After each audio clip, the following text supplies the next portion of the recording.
Last year, Newsnight exposed how English limited partnerships were being exploited by close associates of Vladimir Putin and suspected criminals who were hiding behind sham nominee owners in order to dodge anti-money laundering laws.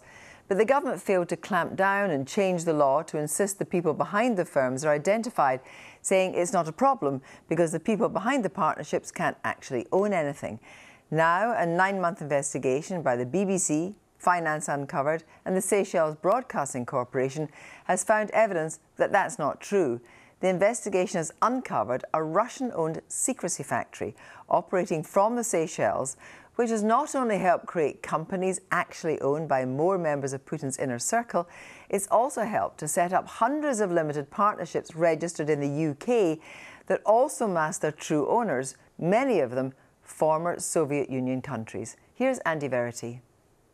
Yevgeny Prigozhin, the recently killed boss of the Wagner mercenary group, and Leonid Ryman, once Putin's communications minister and an old friend of his since the 1990s.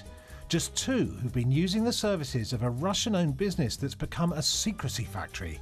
It's helped to create hundreds of UK-based firms where the real owners stay hidden.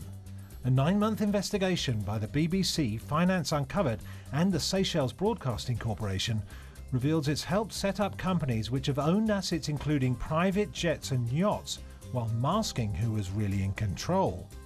And helped individuals use limited partnerships in the UK to secretly own assets, something the government thinks is impossible, or control them, including a sanctions-busting oil tanker and criminal enterprises from alleged fraud to fake medicine to illegal essay writing. Really can't even be called a loophole. I mean, it's so wide you can drive an oil tanker through it.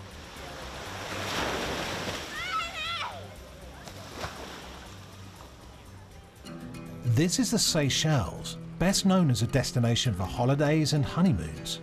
But this paradise in the Indian Ocean has a shady side. It's become a magnet for people from Russia and other former Soviet Union countries who want to hide their wealth, and our own government is letting it happen. Last year, the BBC and Finance Uncovered revealed how close associates of the Russian president had been dodging sanctions with impunity, while fugitive oligarchs and suspected criminals were using English limited partnerships to do business in secret. Tonight, we expose a Seychelles-based company selling secrecy on an industrial scale. Run by Russian national Viktoria Valkovskaya, Alpha Consulting has helped set up hundreds of firms with sham nominees, pretend owners, hiding who really controls them. Работаем. Among its clients was Yevgeny Prigozhin, who died on the 23rd of August, just 2 months after staging a short-lived armed rebellion against Vladimir Putin's war. Prigozhin not only ran the Wagner mercenary group, now designated terrorists, he also led the internet research agency hacking operation, which attempted to influence the 2018 US midterm elections. The US sanctioned a company set up by Alpha called Beritex Group Limited, which owned a jet and a yacht. Now, leaked documents show that the hidden beneficial owner was an elderly woman, Tasia Kryasheva from Murmansk on Russia's Arctic coast, who just happened to be the mother-in-law of Yevgeny Prigozhin. Alpha also helped set up 3 offshore companies in which a beneficial interest was held by Leonid Ryman, a former Putin advisor and communications minister who'd run a telecoms firm that employed the Russian president's wife, Lyudmila. Ryman was found by a Swiss tribunal in 2006 to have been the secret owner of a company called IPOC that received corrupt payments while he was communications minister. In 2008, a court in the British Virgin Islands fined IPOC $45 million after the company was convicted of perverting the course of justice and furnishing false information. It appears Alpha's nominee failed to declare Mr. Ryman was a politically exposed person. Anti-money laundering experts say that's a clear breach of the rules. If you are knowingly doing business with somebody who is a politically exposed person, and Ryman is a close associate of Putin, really clearly falls into that definition. So that's not an oversight, that is a failure. Alpha Consulting told us it carried out all the required checks on Leonid Ryman. It says it didn't find information to suggest that Mr. Ryman was involved in money laundering or other wrongdoing, Alpha wouldn't comment on the ultimate owner of Beritex Group Limited, but said it was transferred to a different provider in 2015. And it's not only Putin-linked oligarchs it's helped. From the Seychelles, Alpha Consulting has been helping to create hundreds of anonymously owned limited partnerships that exploit a gaping loophole in UK law at ordinary addresses like this. If you believe the UK's official records, this building here in Churchill Way, Cardiff, the office at the top above the beautician, is a hive of industry. Alpha Consulting, since 2017, set up more than 280 partnerships here, some of which have been used to run oil tankers that have bust sanctions. Let's see if anyone's in.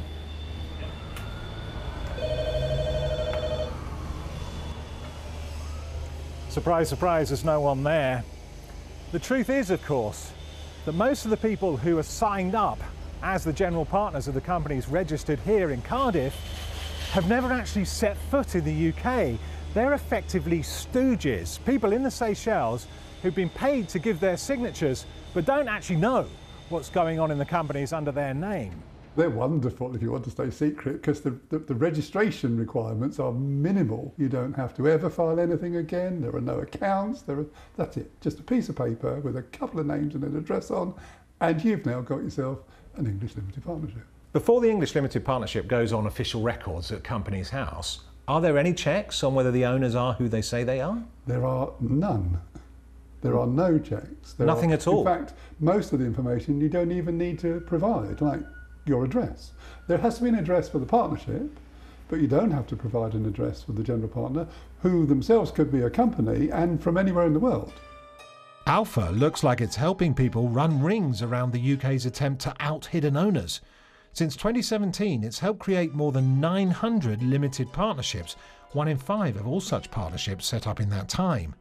I call the Home Secretary to move second reading. The Home Office, led by Suella Braverman, decided not to amend the new Economic Crime and Corporate Transparency Act to force them to disclose who owns or controls them.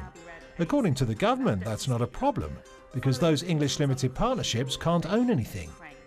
Dirty money, fraudsters and gangsters are not welcome in the UK. But we've uncovered evidence that far from owning nothing, some of the English limited partnerships have been used to own or run very substantial assets, including oil tankers.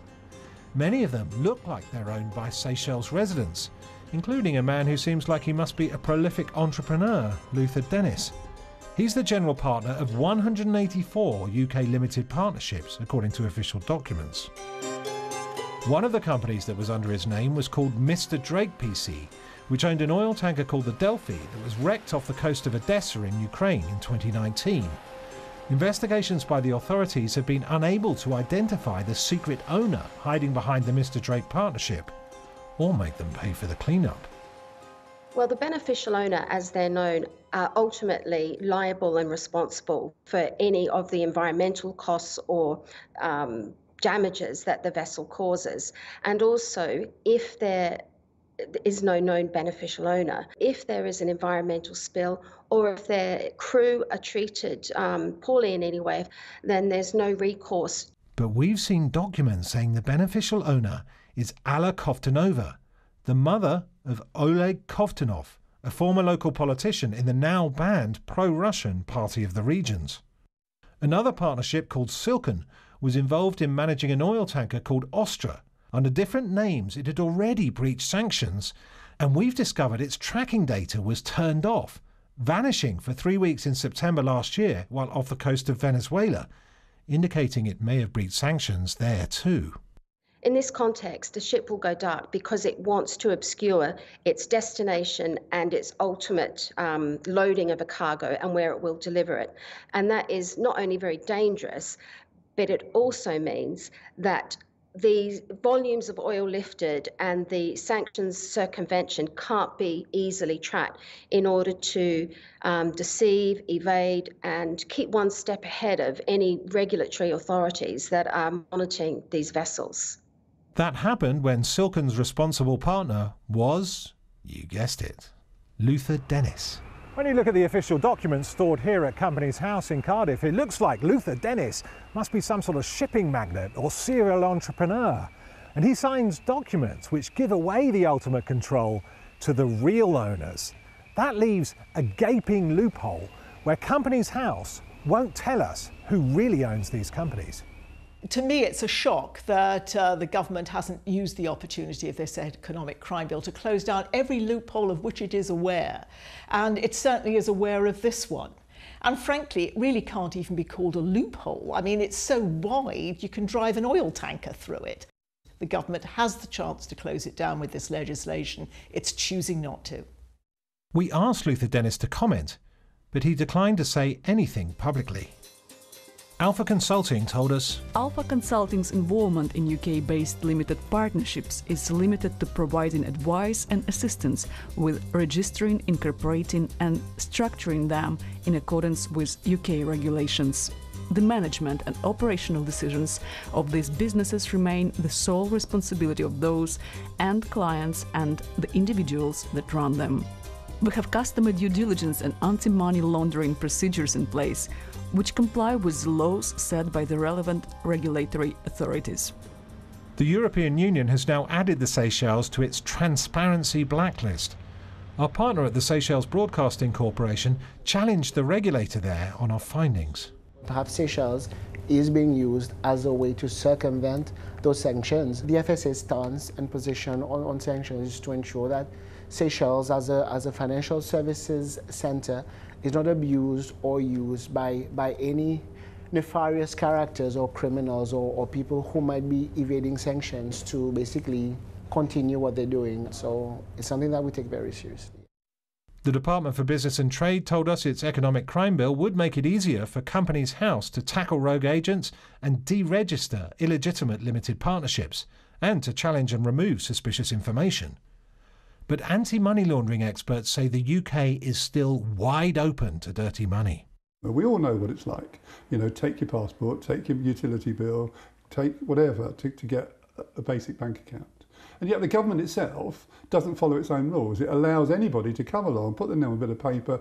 Well, away you go. You've now got a company. You can go and trade anywhere in the world. Everyone thinks, oh, it's a British company. It's fine. And we're facilitating global corruption, money laundering, and all sorts of other crimes. It is a disgrace. Far from forcing bad actors into the open, our evidence exposes a gaping hole in the UK's financial defences, which the government's failed to fix. As a result, suspected criminals and even members of Putin's inner circle could still use UK firms to facilitate illegal activity in secret, as if nothing's changed, without any fear of exposure to the light.